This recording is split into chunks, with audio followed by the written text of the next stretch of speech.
Oi, sou a Carol Passos. E eu sou a Stephanie Ciola. E esse é o Pós-Fácil, um podcast criado por duas amigas que gostam de falar sobre livros. Nós somos jornalistas, estudamos literatura e falamos aqui sobre livros com muito bom humor e zero pretensão. Vem com a gente!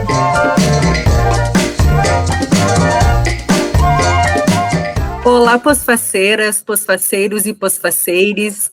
Nesse quinto episódio da quarta temporada do Pós-Fácil, nós recebemos a Juliana Leite, autora do livro Humanos Exemplares. Juliana, seja bem-vinda ao Pós-Fácil, é uma honra ter você aqui com a gente. Imagina, a honra é toda minha. Obrigada, Carol, obrigada, Stephanie, por me convidarem, estou muito feliz de estar aqui. Juliana, eu vou te apresentar para quem não te conhece, e aí depois eu vou te pedir para você se apresentar com as suas palavras.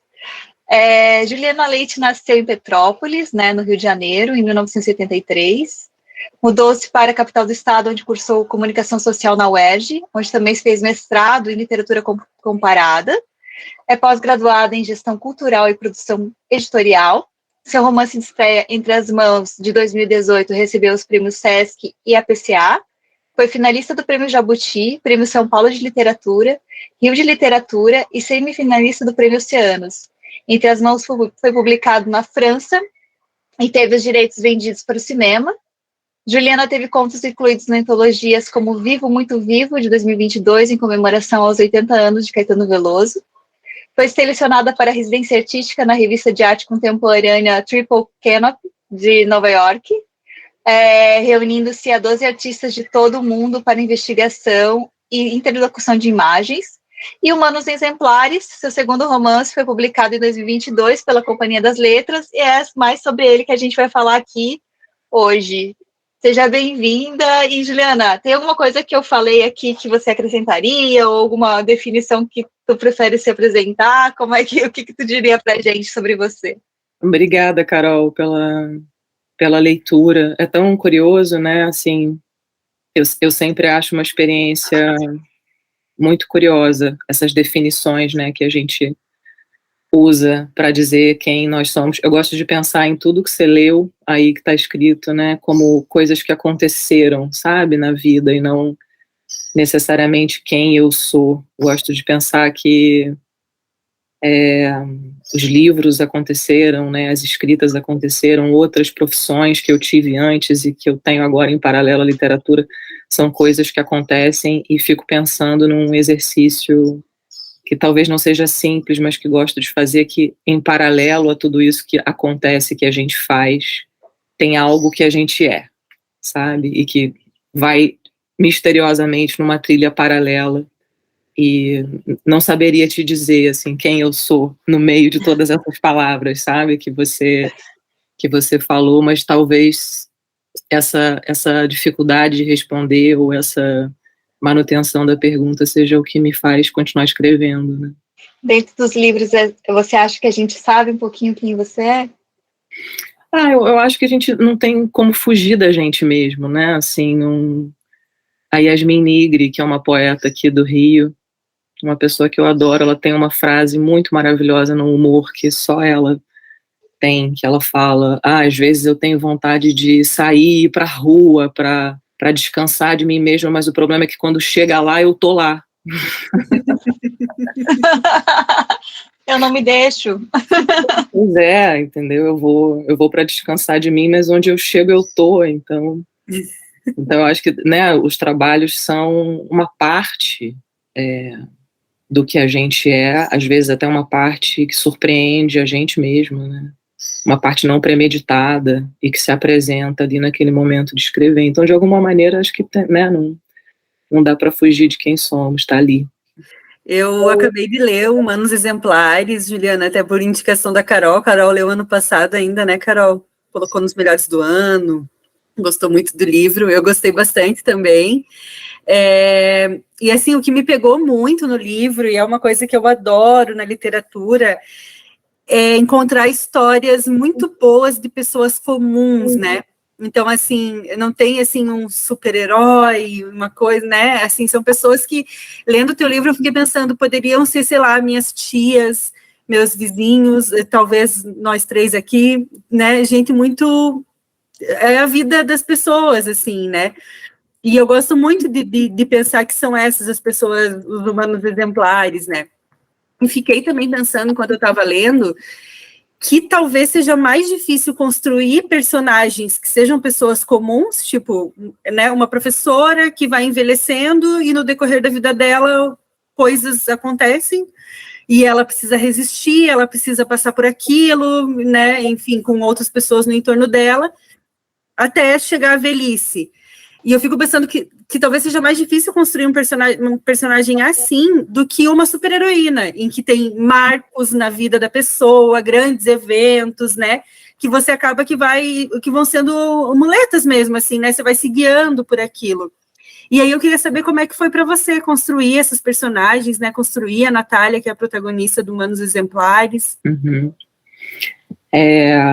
Primeiro, queria só comentar uma coisa que você falou no começo, que Carol leu o livro e colocou o livro entre os melhores do ano, e eu queria só dizer, assim, o espanto total e a alegria que é para mim, porque, olha, 2022 foi um ano de grandes livros, né, foi um ano muito impressionante para a literatura brasileira, né, enfim, não só de volume, muita coisa foi lançada, como histórias que fazem a gente conversar sobre elas, né, e que pautam os nossos dias. Então eu fico, assim, muito honrada, sabe, Carol, de estar na sua lista.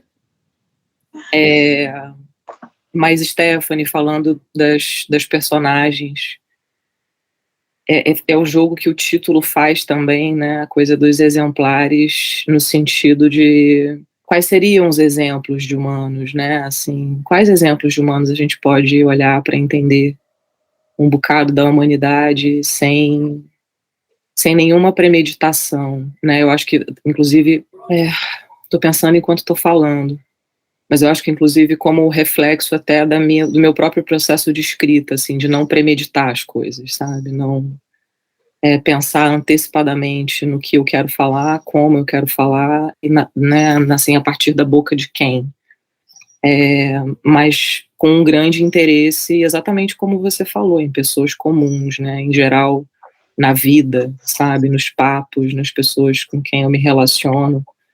As histórias que mais me capturam e me envolvem e ficam comigo são as histórias absolutamente comuns, ordinárias, e que pelo detalhe, pelo um pequeno acontecimento, me permite entrar naquela vida. Eu acho que essa é a sensação que eu tenho, né?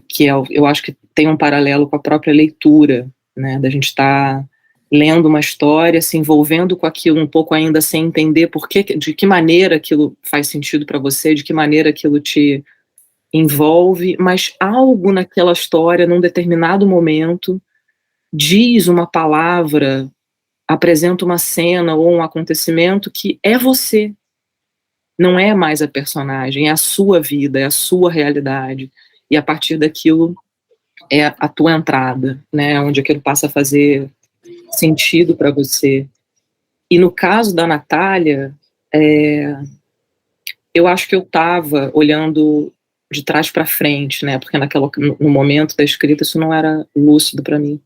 Mas eu precisava dela, sabe? Eu estava naquele momento ali do início da pandemia. O Humanos Exemplares ele foi escrito integralmente em 2020, tendo sido começado depois da pandemia, né? E eu estava precisando dela realmente, sabe? Isso é uma coisa que um leitor consegue entender isso de maneira muito tranquila, que é a gente ler buscando companhias, né? A gente quer aquela companhia num determinado momento, tanto que tem livros que você começa a ler que podem estar fazendo sentido para muitas pessoas, mas se aquilo não te faz a companhia que você está precisando naquele momento, é difícil permanecer ali, né?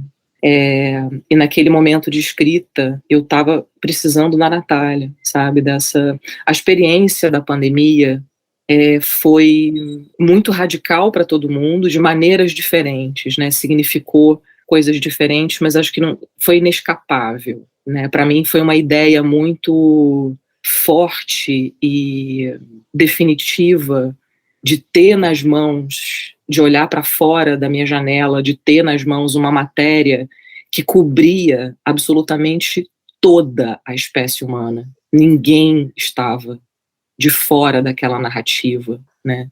Ninguém poderia olhar para aquilo como algo de longe, né? Como talvez as grandes narrativas da humanidade, a gente olhasse, por exemplo, para uma narrativa de guerra, algo que, ou até de vírus mesmo, mas que fosse uma coisa mais, né, de uma região, e aquilo te tocasse, você percebesse a infiltração daquilo na humanidade, mas como algo que estava longe, que não te pertencia, né, não pertencia ao teu corpo. E naquele momento ali, aquela possibilidade de viver exatamente a mesma sensação humana que uma pessoa do outro lado do planeta, para mim foi uma experiência extremamente radical de pertencimento. Radical no sentido ruim, por me aproximar muito claramente da sensação da extinção, né, de que as coisas não estão garantidas, tudo pode acabar a qualquer momento, e aquilo ter ficado claro na linguagem da própria coisa, mas também num sentido muito bonito, de deixar toda a poeira da existência descer, né, todos esses entretenimentos que a gente cria para, né, dizer que estamos vivos, que a vida é interessante, que fazemos isso, fazemos aquilo, conquistamos isso, conquistamos aquilo, progredimos e tal, todas essas histórias que fazem sentido e contam a nossa trajetória como espécie, né? Aquilo tudo se revelou um grande véu, né, que naquele momento não salvaguardava a gente de absolutamente nada. E de uma determinada forma, na minha sensação, aquilo era simplificar tudo. Era abrir mão de, sabe, inclusive das nossas histórias individuais, porque nenhuma história individual te salvaria do que estava acontecendo, né? E aquilo me penetrou de uma forma muito poderosa, né? Como contadora de histórias, é muito curioso isso, porque eu ficava pensando, qual é o sentido de continuar contando uma história, de desejar continuar contando histórias, se o que está em risco, se o que está aqui agora em debate é a continuidade da espécie, né? E esse tipo de reflexão, de pensamento, imediatamente me fez conectar, e aí eu estou falando totalmente de intuição, nada intelectual, nada de leitura, nada disso, me fez me conectar com as coisas mais ancestrais, assim, de pensar que naquele momento, talvez a gente não fosse tão diferente, assim, do homem primitivo, que precisava, sabe, ser mais veloz para, de repente, não ser uma presa de outro animal, né? Aquela sensação de igual para igual entre as espécies, ou da humanidade que precisa se refugiar de guerras, né? Fiquei pensando na própria história do Brasil e como que aquela sensação das narrativas da ditadura, por exemplo, diziam respeito a essa humanidade que precisa se esconder para seguir adiante, né? Para seguir vivo. E como que isso, de uma certa forma, costurava as nossas experiências humanas nesse sentido da autopreservação, de simplificar a vida para continuar vivo e não o contrário, né? Não criar 1000 floreios ou 1000 pretextos ou tornar a vida algo extremamente complexo para que você possa ir adiante. E nesse sentido, contar histórias, para mim é quase como se fosse uma resposta que diz sim, né, que te coloca, que olha para a sua existência como algo que precisa fazer parte de um grande novelo. O fio solto não vai fazer sentido, a não ser que você seja capaz de transformar ele como a parte do novelo. E entendo a ficção, a contação de histórias, como esse esforço, sabe, de tomar essas linhas, esses humanos que existem na ficção, né, que fazem as histórias, como tentativas de te lembrar que sim, você pertence ao todo. Olha só, olha aqui como isso pode acontecer, né? Esse pertencimento que nem sempre está na ponta da nossa língua, nem sempre está nas narrativas mais frequentes, né? De onde a gente costuma. Eu fico pensando, às vezes, no dia a dia mesmo, assim, sabe? De onde vêm as narrativas que alimentam a nossa imaginação. E aí eu estou tratando a imaginação como algo bastante básico, né? Assim, como imaginar a sua própria vida. Não estou mais falando de ficção, né? Você como alguém que tem desejos, sonha com determinadas coisas, imagina meios de chegar a essas coisas e criativamente cria os caminhos para que essas coisas aconteçam. E de que maneira isso é alimentado no cotidiano, né? De onde vem a matéria, o nutriente que te faz um ser humano que imagina? Isso tudo fez muito sentido, assim, porque eu acho que a Natália, você conseguiu, nessa fala tua aqui, você conseguiu trazer exatamente, assim, o que eu senti sobre a Natália quando eu li esse livro. Eu li esse livro quando eu estava na casa da minha avó, e acho que eu tenho uma conexão muito forte com ela, e essa questão de você trazer uma idosa que é tão lúcida sobre a finitude, sabe? Sem ser aquela questão nostálgica de um clichê, de uma perda. Ela tem as perdas ali dela e tal, e eu achei muito interessante na tua escrita o quanto você pegou pequenos detalhes e trouxe para aquele texto como uma representação do tempo.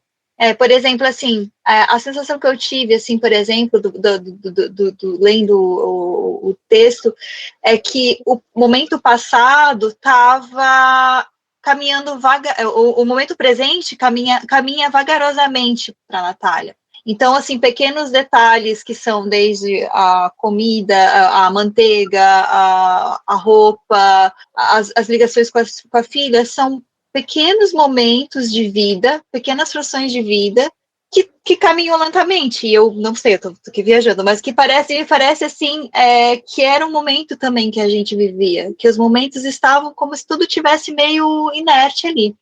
E o passado dela, que eram as memórias, né, os queridos e tudo aquilo, é essa vida, esses fatos que fazem que a gente tenha essa visão de que a gente está vivendo, né? E no fim a gente está vivendo nos dois momentos, né? Então eu acho que foi isso que me fez gostar tanto desse livro no momento que eu li. Primeiro por ver uma personagem tão parecida com a minha avó, de ser engraçada e querer, às vezes, e ter essa personalidade e essa lucidez do momento que ela vive, de não ignorar, por exemplo, que a vida está realmente numa fase partindo para o final, mas que tudo bem, é a vida. E, ao mesmo tempo, isso, assim, esse sentimento de que isso faz parte da vida, sabe? Assim, essas pequenas coisas que a gente está vivendo fazem parte da vida, tanto quanto esses outros momentos que a gente passa, que ali no caso dela, né, foi o passado dela com o marido, né, o nascimento da filha, os queridos, né? Eu acho muito bonito você tratar os amigos dela como os queridos, é muito bonito, assim. Uhum. E, não sei, fez sentido? Não só fez sentido, como, inclusive, se não tivesse feito sentido, eu ia defender o seu sentido, sabe? Eu sou totalmente a favor de que o livro é do leitor e ninguém tasca, então eu ficaria ao teu lado com toda certeza. Mas eu concordo, assim, de que, mais até como depoimento, né, pensando nos sentimentos que me levaram a escrever. E eu ficava pensando naquela ocasião que com o que eu poderia me aconselhar, sabe, assim, essa experiência humana é tão radical, né, com quem poderia ter mais experiência de como atravessar isso aqui, né? E eu ficava pensando que você estava falando da sua relação com a sua avó, e minha relação com os meus avós também é muito importante e uma parte fundamental de quem eu sou. E eu ficava pensando que eles sabem como viver a vida dessa maneira, tendo que, né, fazer do presente esse tempo expandido, né, entender, perder completamente a necessidade, por exemplo, de entender o tempo como uma regência do relógio, porque isso já não faz sentido algum, né? Mas ser capaz, como poucos outros momentos da vida, ser capaz ali de entender o tempo como os dias que se seguem às noites. E dentro desse giro, encontrar o tecido, né, da sua existência. Tem uma coisa que a Natália trouxe, né, para mim, e que eu dizia que eu ia em busca dela, né, eu acordava para escrever nos dias desejosa de encontrar a Natália, porque ela tem uma característica muito interessante, por ser uma mulher de 100 anos, né, uma mulher centenária, que ela já entendeu que a tristeza de um momento familiar, de um momento individual, ou de um momento planetário, né, ela não é o único sentimento presente na vida humana. É possível conviver com a ambiguidade dos sentimentos, mesmo quando a tristeza está presente, né? Então, quando você citou, por exemplo, a manteiga, né? Quando ela coloca aquele pão com manteiga na boca e ela sente aquele prazer ali, aquele prazer, inclusive, que ela não esperava sentir, mas que se apresentou, ela não expulsa esse sentimento.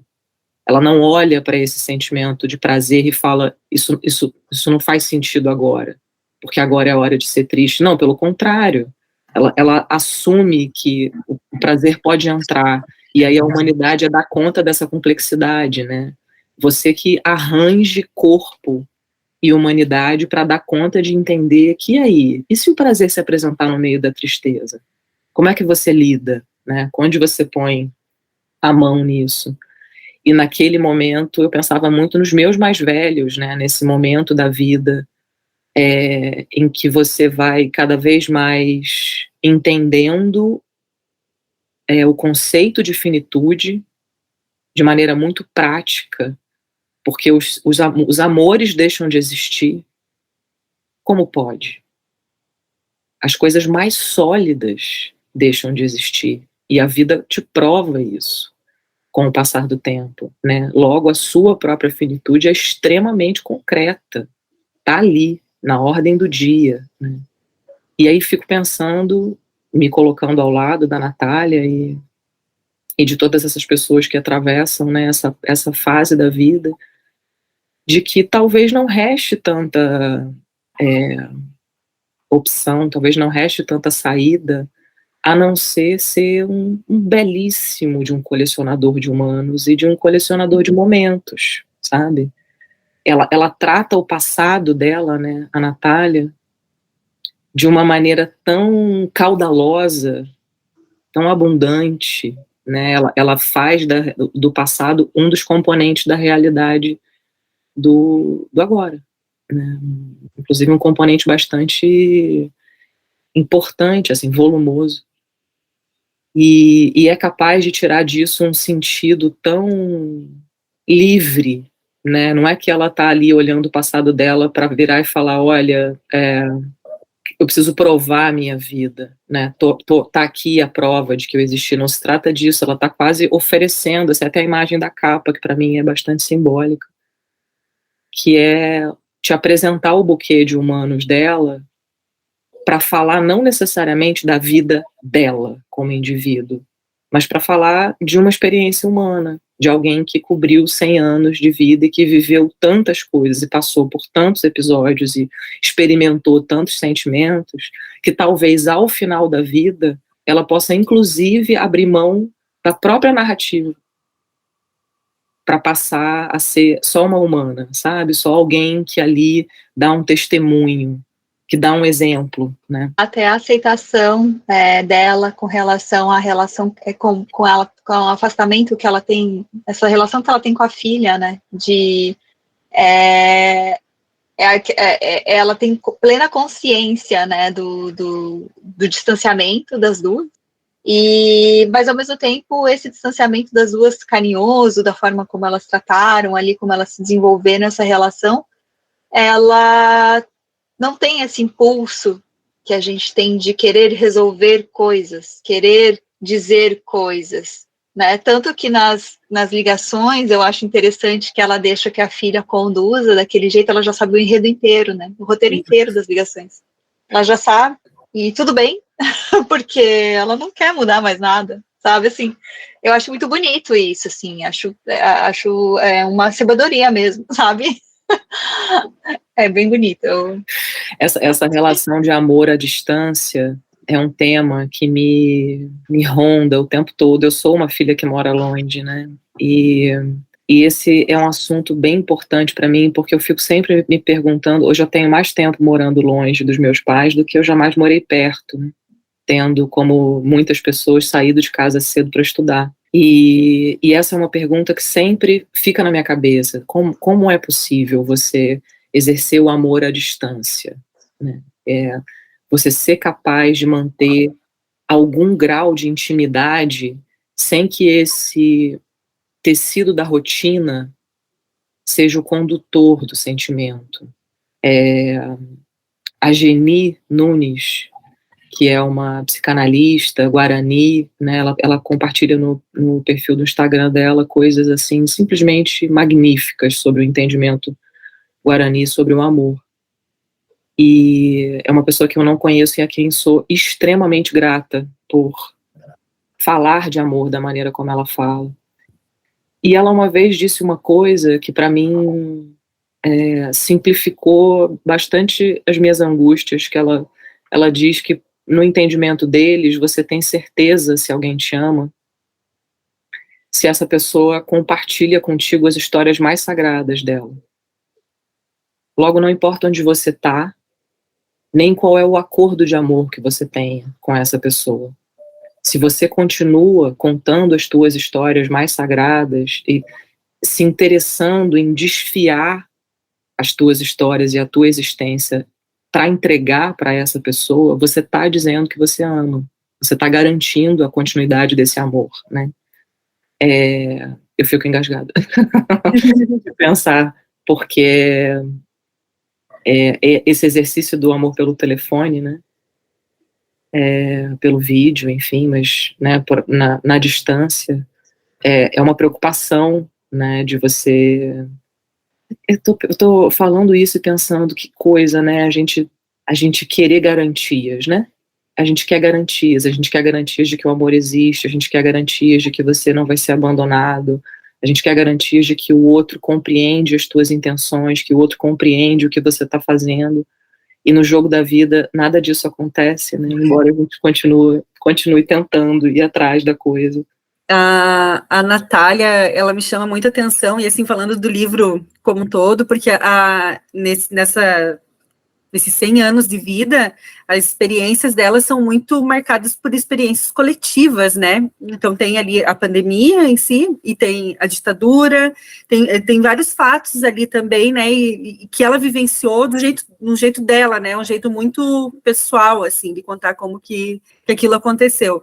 E eu comecei a ler o livro pensando assim, é um livro que vai falar, sei lá, sobre etarismo, ou sobre a finitude, né, como que é você chegar nessa idade, saber que a morte está chegando, e como é que você lida com aquilo. Aí comecei a ler o livro, vi que, né, a Natália era uma senhora que morava sozinha e tal, então também vai ter solidão ali.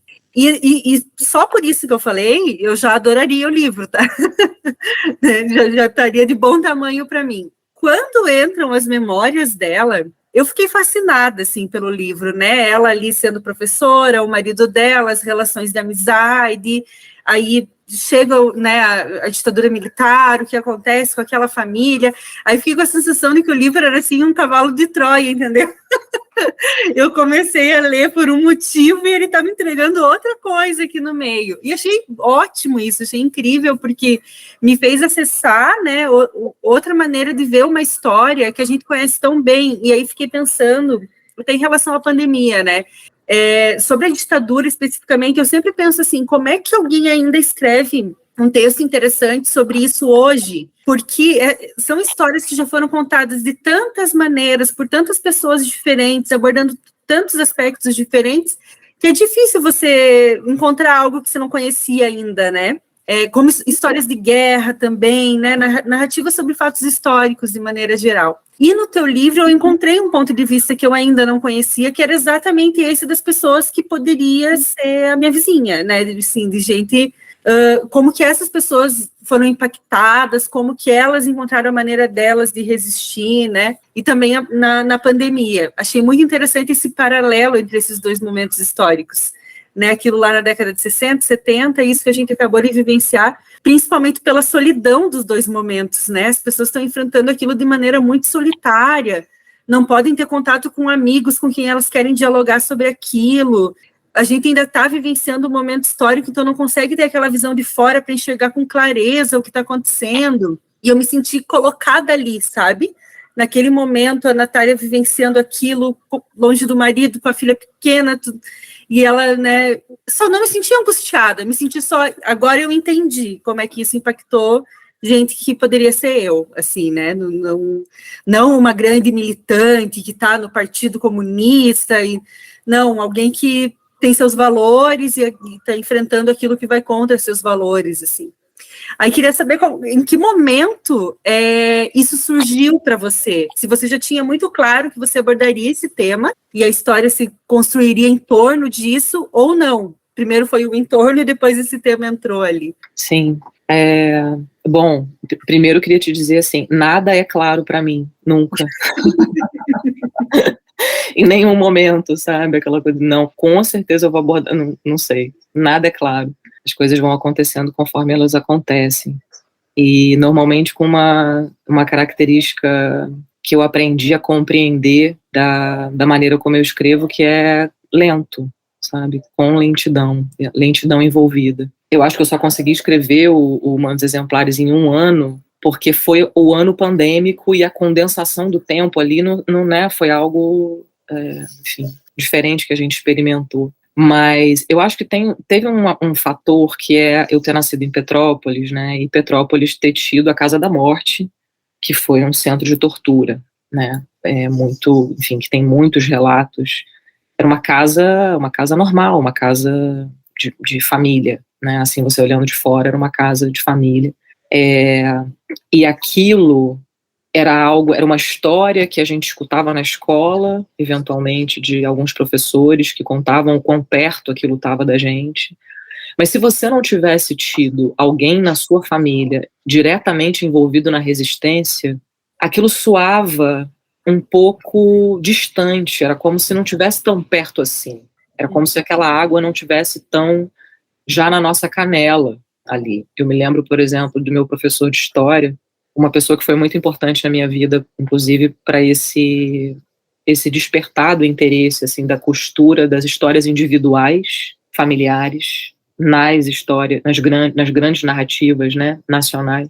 Ele era uma pessoa da resistência, ele tinha vivido a resistência, tinha sido preso na época da ditadura, e ele dava aula para a gente, falando sobre aquilo, falando sobre a Casa da Morte, com cuidado. Não era uma coisa, sabe, um assunto corriqueiro como algo que está distante da sua mão. Ele falava aquilo pensando no que falaria e com um cuidado com a informação que seria passada ali. E quando eu comecei a pensar sobre isso, sobre esses momentos da nossa história que fizeram a gente ter que se esconder para ir adiante, imediatamente eu lembrei dessas narrativas, né, da ditadura, que mesmo que você não tenha vivido, você não tenha tido na sua família alguém que foi da resistência, certamente você escutou alguma história chegou até você, mas que me intrigava especialmente que por trás daquele momento, daqueles longos anos de repressão e de ditadura, as vidas familiares foram adiante. Existiam os almoços de domingo, existiam as mães preocupadas com a escola dos filhos e montando. Vamos imaginar que na mesma manhã que algum conhecido seu tivesse sendo preso, você tinha que eventualmente fazer um sanduíche para o seu filho levar para a escola. A vida cotidiana se impunha de uma maneira que você tinha que carregar nos teus próprios braços o peso da história acontecendo e o dia a dia ordinário tendo que ir adiante. E essas narrativas me fascinam. Que, por exemplo, o ponto de vista das mulheres envolva bastante esse tipo de dinâmica, de ter que lidar. O ter que lidar com, de repente, esconder a narrativa de uma criança para a criança não sentir o medo, ou lidar com os ambientes domésticos naquele tempo massacrante que estava acontecendo do lado de fora. Servíamos um refrigerante para as duas e contávamos que alguns de nós havíamos morrido, assim como também haviam morrido estudantes, políticos, toda sorte de gente, e até a luta já havia morrido um pouco também a seu modo. E de todas essas mortes, àquela altura, a que mais nos preocupava era a morte dos fatos, dos acontecimentos concretos pertencentes à história. Temíamos que nós, em nossas memórias, fôssemos algo tido como incerto, duvidoso, registros em que não se podia confiar. Sabíamos que o perigo era de que, com a partida do nosso corpo, estivesse partindo também o cenário onde tudo se deu. Os figurinos, as falas, a plateia, as testemunhas, todas as provas de que aquilo aconteceu de uma maneira específica e terrível. Nosso corpo tinha vontade de esquecer o terrível, é claro que tinha, e vontade de viver livremente, isso ainda mais, se lançando em parques de diversão e na feitura de crianças, nos festivais de música, na praia, nas férias, nas eleições, no ano novo, nas coisas novas e simples. E, portanto, já estava evidente que a memória não precisaria sobreviver apenas aos mortos, mas também ao esquecimento dos vivos, dos entretidos. Era preciso recordar a todo momento do que a tirania era capaz, pôr as coisas por escrito e entregar esses escritos como herança para as gerações futuras, mesmo que depois disso comprássemos tickets para a roda gigante e nos fartássemos de pipoca. Humanos Exemplares, Juliana Leite. E daí também veio essa vontade, sabe, eu acho, de ir me aproximando desse tema, desse ponto de vista, de uma ditadura que acontecia na cozinha de casa. Sabe, de tendo que, na hora de passar o café, você lidar com o teu companheiro que está fugido e com a filha que precisa fazer um procedimento médico, e aquilo não vai poder esperar, a vida comum não vai poder esperar tudo se resolver, né? O que me parece algo imenso de se viver, né? Eu fico pensando, por exemplo, no momento em que o Vicente morre, né, e ele esperava por aquela morte, assim como ela esperava por aquela morte, e mesmo tendo esse amor da vida inteiro, né, da vida inteira tendo morrido, ela vai precisar tomar banho, sabe? Ela vai precisar trocar roupa de cama. Ela vai ter que fazer coisas absolutamente absurdas, sabe? Como preparar um pão para comer, né, carregando isso nas costas. E eu acho que de alguma maneira essas histórias individuais nunca serão as mesmas, ainda que o pano de fundo seja uma grande narrativa nacional como a ditadura. Né? A gente pode achar que a gente conhece os grandes arcos, né, da ditadura, das guerras, porque muito foi falado, né, a cobertura é enorme, muitas informações, mas cada história individual faz você penetrar naquele acontecimento de uma maneira única, né? Não existe repetição humana, né, nesse sentido. Não, e a gente falando aqui sobre o livro, tantas coisas, mas é uma coisa que talvez, para quem não leu, é que tem humor também. Você falou agora sobre o Vicente. Eu acho sensacional, assim, a forma como você foi contando quando ele estava esperando, o horário que ele esperava, que ele ia morrer, e tudo. Tem uma dose ali de humor que eu acho que deve ter sido muito difícil para costurar, assim, sabe? Pensando como, né, para escrever mesmo o texto. Você falou que você escreveu ele em 2020 inteiro, qual que foi o processo mesmo da produção do livro, né? Sim, Carol, você sabe que eu acho que se não tivesse pintado aquele humor ali, que a Natália trouxe com o jeito dela de olhar para as coisas, eu não teria suportado escrever naquele momento, porque você vê, Stephanie estava contando, né, bom, é um livro que fala sobre envelhecimento, é um livro que fala sobre perder os seus queridos e os seus amores, é um livro que fala sobre solidão, é um livro que fala sobre o fim da vida, que fala sobre saudade, que é um livro que tem algumas tristezas e tal, e se tudo isso não fosse colocado num bojo de sentimentos múltiplos, que não só a tristeza, talvez fosse insuportável atravessar aquilo naquele momento. E tinha uma coisa que eu pensava ali, que era, pensando até em processo criativo, né? Eu, Juliana, né, ali tinha o imenso privilégio de atravessar aquela experiência humana escrevendo. O que eu sentia, tô toda arrepiada, só de lembrar. Arrepiei também. Lembrar daqueles momentos me faz arrepiar, porque eu tinha uma consciência, se algo era consciente para mim naquele momento, era isso, que eu não podia fazer daqueles sentimentos humanos algo maior do que a própria humanidade. A minha responsabilidade ali, como quem contava aquela história, que de alguma maneira era um paralelo para o que a gente estava experimentando, era deixar que o drama não tomasse conta na liderança da coisa, sabe? E eu acho que isso aconteceu graças ao humor da Natália. Não só o humor, mas uma maneira de olhar para a vida, inclusive para as partes dramáticas da vida, já um pouco de fora, como se ela se encantasse tanto, assim, com o privilégio de ter atravessado uma vida de 100 anos, que ela se distanciasse um pouco para adorar aquilo, inclusive adorar o que foi duro, sabe? Olhar para aquilo sem um banho de autopiedade ou de absoluta tristeza, né? Por exemplo, a maneira como ela lida com a solidão, essa solidão povoada, porque a sensação que você tem é que ela não está sozinha, né? Uhum. Todas aquelas pessoas são evocadas o tempo inteiro na memória dela, na fala dela, na maneira como ela lembra a partir dos objetos, ela lembra o tempo todo de quem ela amou, e ela faz dessa solidão uma maneira de estar acompanhada, que isso é mais do que humor, né? Isso é um pouco também de largura para o que significa generosidade, né? Com a sua própria história, com tudo que a sua história teve, com todos os elementos e as dobras que a sua história teve, que não são apenas o que você perdeu, né?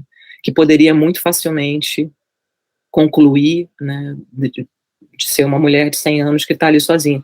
Aconteceu uma coisa muito curiosa no início, assim que o livro saiu, no ano passado, com a recepção do livro, que me surpreendeu, eu não poderia imaginar, assim, que isso ia acontecer, que era pessoas que ainda não tinham lido, né, veículos de imprensa que ainda não tinham lido o livro, mas que liam ou uma parte do release ou uma parte do texto ali de quarta capa, da orelha e tal, e supunham que ia ser triste pra caramba.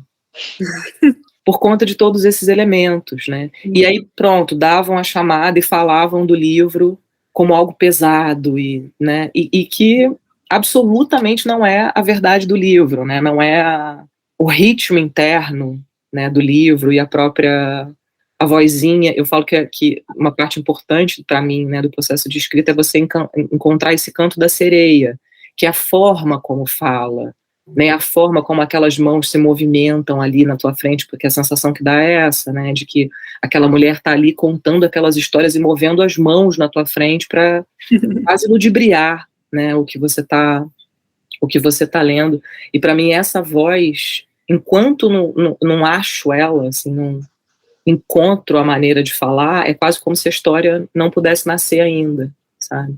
A maneira como ela fala pede por determinados acontecimentos, pede por determinadas formas de olhar a vida. Se ela fosse uma mulher dramática, solitária, liderada pela tristeza, possivelmente seria outro livro. Possivelmente não, dá para garantir, né? Seria uma outra experiência de leitura, seria outra circunstância.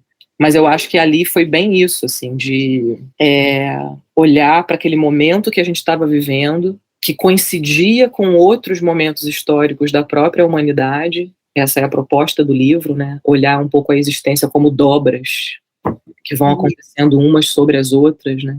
E olhar para aquilo de um ponto de vista de, bom, aqui está uma história, aqui está uma experiência, e não representar a humanidade inteira, né? Ou dar conta daquilo como algo que compreendia um pouco melhor o todo, e na verdade não. Só uma trajetória. Eu tenho uma dúvida sobre a voz. Na verdade, sobre quem narra o livro. Foi uma coisa que me deixou com a pulga atrás da orelha, assim, o tempo todo. Tá, mas quem é que tá narrando isso aqui agora? Eu identifico que tem momentos em que é a Natália que tá narrando, tem momentos que parece ter um narrador externo, assim, onisciente ali observando. Mas eles não tá dividido, assim, né? Nesse capítulo é a Natália que está narrando, agora nesse é outra pessoa. Não, as coisas se intercalam, às vezes no mesmo parágrafo tem 2 narradores. Eu até anotei, eu estava revendo agora aqui no Kindle, eu falei, aqui eu acho que tem até um terceiro. E eu fiquei super na dúvida se tem mesmo, se foi coisa da minha cabeça, mas enfim, queria que você falasse um pouco sobre isso, sobre quem é que narra essa história. Que leitora maravilhosa, Stephanie. Eu até marquei aqui. Que delícia.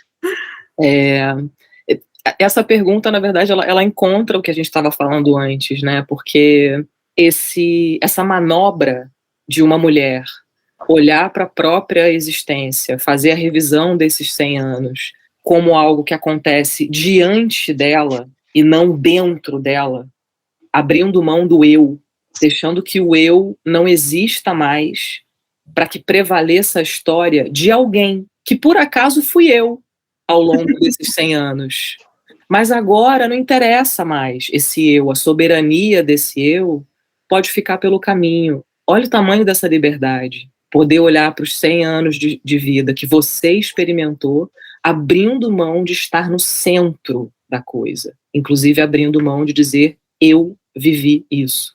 Né? É como se ela preferisse dizer, aqui está uma vida, em lugar de dizer, eu vivi isso. Né? Mas muito curiosamente, eu acho que aí é um bombonzinho, assim, de quem escreve, sabe? Eu fico pensando nisso, de ser completamente apaixonada por escrever e pensar nesses bombons da linguagem, assim, que fazem a gente querer brincar um pouco, querer entender, fazer manobras e fazer testes e ver que tipo de efeito aquilo causa na leitura. E essa mulher, né, que tanto está ali se afastando da própria história, inclusive para poder, ao fim e ao cabo, abrir mão de tudo, né, da história e tal, ela derrapa no próprio procedimento. Né, ela tenta o tempo todo ver a vida como algo fora dela, falar da vida como esse algo que acontece fora dela, mas de repente ela dá uma escorregada e ela encaixa no eu e opa, não é que estou eu aqui ainda, né, não é que sou eu por trás disso tudo.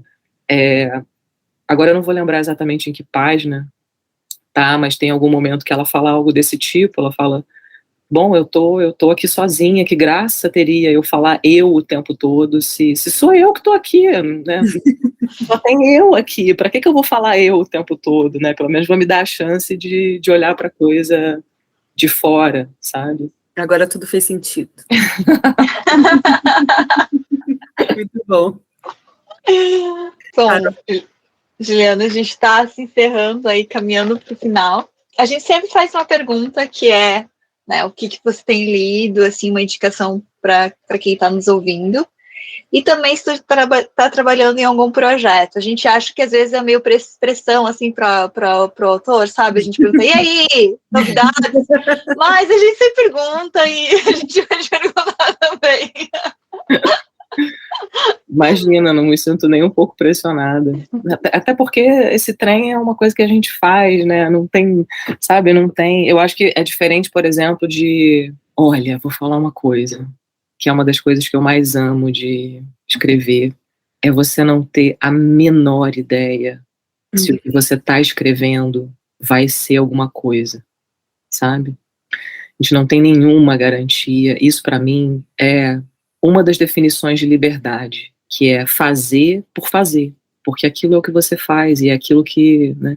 Eu estava me lembrando esse final de semana, tive um momento de epifania total, que eu me lembrei de algo que talvez seja uma das minhas primeiras memórias de primeira infância. Talvez eu tivesse ali uns 4 para 5 anos, eu ainda não tinha começado a ser alfabetizada. É uma memória que estava apagada da minha cabeça e recuperei esse final de semana, que era o meu fascínio de ver alguém escrevendo. Antes de eu ser alfabetizada, ver uma pessoa com uma caneta na mão, escrevendo algo, era uma cena fascinante para mim, a ponto de, na casa do meu avô paterno, tinha uma panela de cerâmica dessas que ficavam em cima de aparador, sabe? E essa panela de cerâmica era um guarda-tudo. Era barbante, pilha, caneta, fósforo, baralho, papel, tinha tudo ali dentro. Inclusive caneta. E caneta, para mim, era a coisa mais fascinante do mundo, porque não era canetinha, não era lápis de cor. A caneta era o que se usava para escrever. E eu me lembro de ficar nervosa de chegar perto daquela panela para pegar a caneta, porque aquilo significaria estar perto de escrever. E me lembrei de um dia, especificamente, que talvez ali tivesse nascendo algo de querer escrever. Um dia em que eu peguei a caneta e tinha um papel e eu me sentei na mesa e pensei, antes de ser alfabetizada, tá? Pensei, eu vou escrever e quem olhar de fora não vai saber se eu estou escrevendo ou não. Vai ver alguém que escreve. E eu fiquei enchendo a folha, que era uma folha pautada, com uma mancha de texto, fazendo ondas que compriam todas aquelas linhas e faziam uma mancha de texto que talvez tenha sido a primeira coisa que eu escrevi. Esse gesto de escrever porque é algo que você acha bonito apenas, o fazer, não o resultado, porque não tinha nada escrito ali. Era só o fazer. Ainda é o que eu sinto hoje, escrevendo. Não tem a menor... Gente, juro pra vocês, não tem a menor importância no que vai dar, se vai dar em alguma coisa, se é algo que vai existir, desde que eu ainda me veja... Quem me olhe de fora acha que eu tô escrevendo, sabe? Acho bonito. Exatamente, um gesto bonito. E contei isso para dizer que sim, estou escrevendo. Estou escrevendo, acho que será o próximo romance, né? Mas ainda naquela fase de andar no meio da floresta, né? Ainda sem saber, assim, qual vai ser o percurso, mas já caminhando, sabe? E também escrevendo uma peça, que a dramaturgia é uma descoberta bastante recente para mim, que aconteceu na pandemia, e que me dá, enfim, me comporto, assim como a literatura, como aprendiz, mas uma aprendiz ainda anterior, né, a que eu tenho na literatura, a relação que eu tenho com a literatura. E você, Carol, perguntou sobre leitura, né? Olha... O que você tem lido? Pois é, ultimamente eu estou com um comportamento de leitura bastante específico, que é ler várias coisas ao mesmo tempo. É um momento em que eu estou trabalhando muito em oficina, em montar a oficina, dar oficina. Então fico lendo várias coisas ao mesmo tempo, como quem está mesmo indo em busca, né, de compor experiências múltiplas. Mas eu acho que eu diria de uma pessoa, uma escritora brasileira, que me arrebatou. Nunca tinha lido ela, Sara Vale, que escreveu um livro que se chama Arquitetura do Sim, que foi lançado pela Sete Letras, uma editora independente aqui do Rio de Janeiro. Eu sei que Sara já lançou outro livro, mas eu ainda não li, eu estou ainda extremamente envolvida com a Arquitetura do Sim, que é uma espécie de relato de viagem ficcional pela Tailândia, com a feitura e a desfeitura de um amor. Esse percurso em descobrir um país e descobrir um amor, e desdescobrir um país e desdescobrir um amor, mas de uma maneira linda. Eu poderia falar várias outras palavras, mas eu vou ficar só na beleza para ficar simples, sabe? Linda. Estou absolutamente encantada com a literatura dela, recomendo muitíssimo. Já googlei aqui para achar. Fiquei bem interessada. E como você falou, é um momento mesmo, assim, de a gente tá vendo muitas mulheres sendo publicadas, muitas mulheres escrevendo coisas muito boas, relevantes, né, sendo reconhecidas por isso, né, a gente viu no Jabuti, só mulheres ali, né, entre finalistas. Tô achando tão legal, sabe, assim, deixa a gente tão inspirada, assim, em ler mulheres e buscar essas outras narrativas. Acho muito bom, e cada vez que a gente pergunta, né, para as escritoras que têm vindo aqui, tem surgido nomes que a gente nunca ouviu falar, como esse que você falou da Sara Vale, então é muito bom cada mulher que a gente ouve indica outra, e, enfim, vai se formando uma teia, assim, de histórias muito interessantes para a gente descobrir. Muito bom. E é lindo que a coisa aconteça dessa forma, né? De que, de alguma maneira, a gente acabe saindo uma de dentro das mãos das outras, né? Esses fios acontecem de maneira tão natural, né? Porque, de fato, a gente se lê mais do que a gente lê homens e, claro, por trás disso pode sim ter um movimento, um posicionamento político, mas eu acho que antes de tudo isso tem uma grandeza da imaginação de mundo e do ponto de vista de mundo das nossas pares, sabe? Que é onde a gente vai, né? A gente estava falando no início da conversa sobre essa coisa de buscar companhia nos livros, né? Sabe? Eu acho que isso é uma resposta tão bonita é impressionante como a gente encontra companhia umas nas outras, né? Mesmo que sem saber exatamente pelo que a gente está buscando, a gente encontra a companhia que a gente está precisando. E que lindo que possa ser assim. Verdade. Eu acho que é isso, que bonita que foi essa conversa, gente. Eu me arrepiei em vários momentos. É isso, Carol. É isso, tô super feliz, assim, acho que foi uma conversa linda mesmo. E, enfim, vou esperar aí pelo seu novo livro. E vou seguir também, assim como eu tenho uns livros que eu fico falando para as pessoas, tem que ler esse livro, eu vou conseguir falando de vários exemplares. As pessoas já sabem que eu sou assim, né, de ficar matando sobre alguns livros, assim. Mas não é incrível, assim, não é muito legal que a gente possa, que uma das maneiras, né, da gente se conectar com os outros seja falando dos livros, né, uma parte tão importante da nossa existência, né, que acaba que o que toca a gente quer que possa tocar o outro também, né. E queria só dizer, gente, parabéns, viu? Parabéns pelo Pós-Fácil, parabéns por tantas temporadas, pela continuidade, por vocês serem pessoas tão adoráveis e deliciosas de se ouvir. Obrigada pelo que vocês fazem por nós, porque é muito, não é pouco. A gente é completamente dependente de quem abra janelinha nos livros, né? O livro tem essa particularidade de ser, a natureza de um objeto fechado, que depende de quem crie janelas. E na minha humilde opinião, não tem janela mais linda do que a que um leitor abre ao falar da sua própria experiência, né, ao dizer o que foi aquilo para ele. Então, obrigada pelo que vocês fazem, porque é muita coisa. Obrigada mesmo. Ai, fiquei emocionada. Eu também. Obrigadão por estar aqui, por ter dito isso, por, assim, às vezes a gente dá uma desanimada, não é fácil mesmo fazer um podcast como a gente faz, assim, né, totalmente independente e também com essa proposta, às vezes, da visibilidade para autoras que ainda não são tão conhecidas, mas isso também nos demanda que a gente saia da caixa para buscar esses autores, para poder trazer alguma coisa.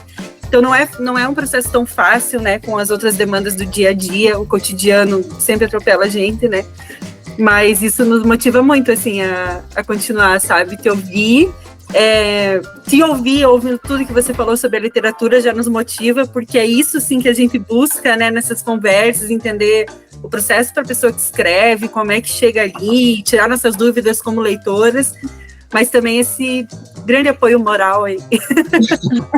Obrigadão, Juliana. Contem comigo sempre, meninas. Estou muito aqui para vocês. Viu? Pra gente, cada conversa é um presente. Assim. É uma coisa que a gente nunca esquece. Assim. Sempre vai ficar. Obrigada mesmo, Juliana. Que lindo. Obrigada eu. Um beijo enorme para vocês. Beijo. E até a próxima. Até. Tchau, tchau. Pós-faceire, peraí, não vai embora que eu tenho um recado pra você. Você sabia que quem mantém o Pós-Fácil é quem nos ouve? Sim, pessoas como você que nos ajudam a melhorar esse podcast. E quem doa a partir de R$10 por mês tem direito a participar de sorteios exclusivos de livros. É isso aí. Para participar é só acessar apoia.se/Pós-Fácil-Podcast. Agora, se você não tem como doar financeiramente, não tem problema. Você pode nos ajudar compartilhando os episódios, seguindo e avaliando o Pós-Fácil no seu streaming favorito ou nos acompanhando nas redes sociais. É @PósFácilPodcast, no Twitter, no Instagram, no Facebook. E é isso aí. Muito obrigada a quem nos apoia já. É vocês que fazem a diferença, vocês que incentivam a cultura, a literatura, a educação e o jornalismo cultural. Um beijo e até mais! O roteiro, a produção e a apresentação do Pós-Fácil Podcast são feitos por Caroline Passos e Stephanie Ceola. A edição é feita pelo nosso grande parceiro Isaac Varzim. A identidade visual do Pós-Fácil foi criada pela Ângela Prestes. As nossas fotos produzidas foram feitas pelos fotógrafos nossos grandes amigos Bettina Almeres e Marco Fávero.